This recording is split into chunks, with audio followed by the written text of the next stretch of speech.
Who else here was told as a kid, don't worry, go and wear your shoes, just for you to come back outside and you have been abandoned? Welcome back, guys. This is Madness in Nigeria Living, and I'm your host, Gisi. Today, we are taking a deep dive into trust issues, more specifically into not trusting other human beings just because our humanity was stripped away from us when we were just kids. I know that's an experience a lot of Nigerians would have felt, that go and get your shoes, you come back outside and boom, your mom, your dad has already gone out. As kids, we want to spend as much time as possible with our parents, and the reason is because we idolize them.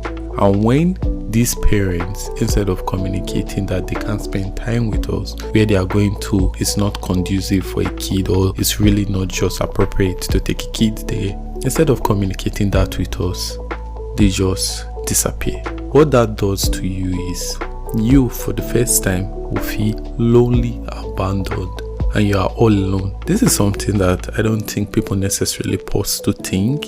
Imagine who is supposed to be your biggest protector, who is supposed to take care of you, abandons you. It's not really abandonment. As an adult, I can tell you it's not really abandonment, but as a kid, it is that, because the world revolves around you as a kid. And instead of you to slowly experience the world in a well-paced setting, for the first time, you are forced to think, what if there's something wrong with me? Because why else would my mom, would my dad not go out with me? There must be something wrong with me. It's the kind of thing you internalize and not even think about. But what's that internalizing that is the fact that you also have a deep distrust for people around you. If you have siblings, it might be easier for you to navigate this distrust because your siblings will be there for you while you're crying and all that. If you don't have siblings, that's a bit trickier. But generally speaking, that's an experience I feel like a lot of Nigerians, one way or another, experienced.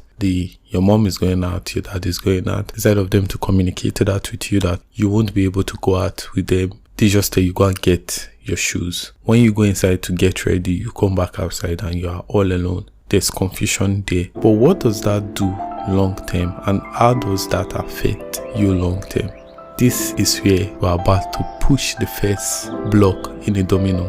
When you first have that first distrust, I'm assuming that's your first distrust, it might be something else. When you first have that your first distrust with your parents, it fundamentally makes you distrust every other thing they have to say, because kids are extreme. They'll either trust you 100% or they distrust you 100%. And it's especially worse when your parents go out, come back, there's still no communication, there's no apology, there's no I'm sorry, there's no incentive. They just come back like nothing happened. That first distrust comes in. Now, if they tell you to do something, because of that distrust, you don't just believe what they have to say. And what you do your first rebellion as a kid. Where does that lead you? Yes, you get it right. Punishment. It leads you to serious beating. And the beating is usually the type that you don't fully understand, because you're trying to make sense of the world they have painted you, and this world brings a reason for you not to trust them, and now you are being punished for doing something so logical to the child's mind. What that beating does to you, especially when that beating is not accompanied with communication, it's not accompanied with a safe space, it does something deep in you that you feel like you have to hide yourself, you have to not express yourself, you have to not be human. The last 2 episodes has been a layup for the idea of not being human, because our humanity gets stripped away from us at a very young age. When you grow up in Nigeria, you don't have a platform where you can make a mistake. You cannot make a mistake. You don't get, I'm sorry. You feel weak when you apologize, because your apologies is disregarded.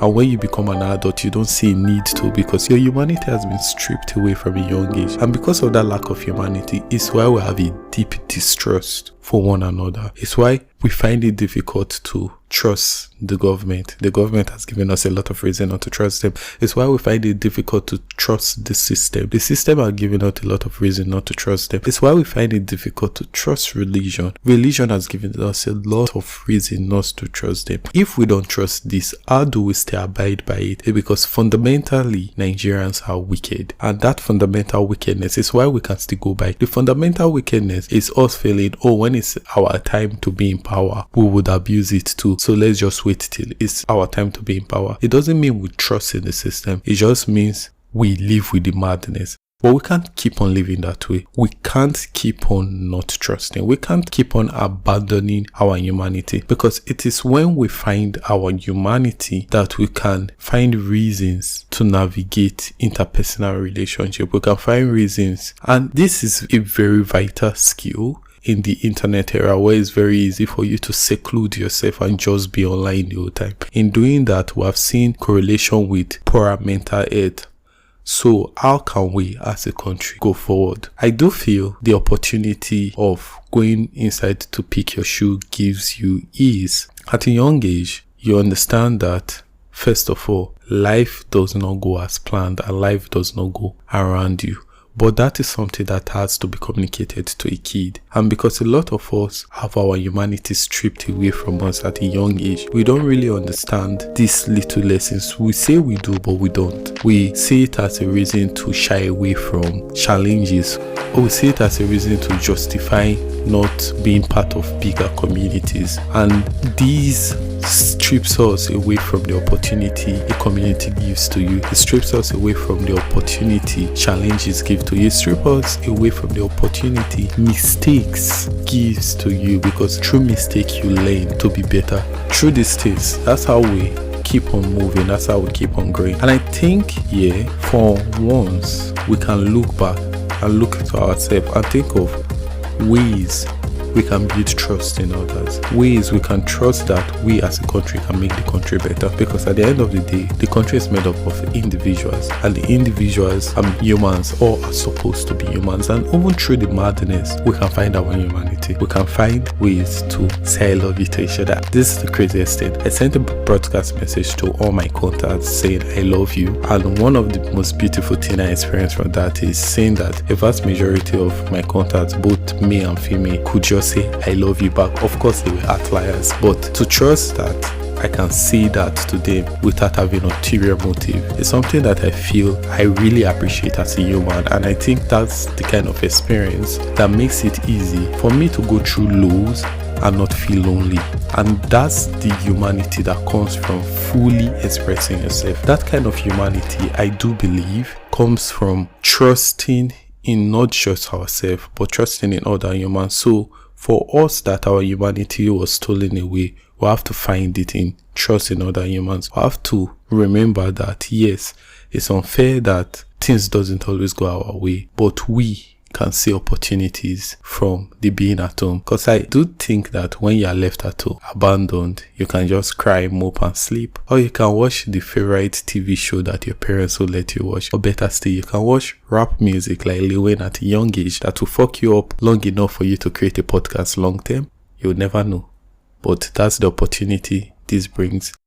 I think today's episode is just one of those episodes that my schedule is actually very tight. I came up with the idea, but I didn't record it, so it's not as well articulated. I'm sorry for that. But I'm excited to announce, might be too early because I'm still in the works, but I'm excited to announce I'm currently working on a new podcast series called Humans Before Human Beings. And the idea is to express ways individual humans find their humanity in the mad Nigeria we live in. That podcast would not be weekly. I'm yet to decide if it will be bi-weekly or once a month, but every episode is going to have a guest, and the guest would talk about their humanity. We'll just gist back and front. I think that's the format of a podcast most people really want. So Humans Before Human Beings will be coming, so I'm so happy to announce that. So I look forward to that happening. Till then, thanks again for coming over to listen to my podcast. I hope I get the same support when I create the new podcast. And most importantly, I'm just really excited about the growth podcasting has been for me as a person. And it's all thanks to you guys who listen. Bye.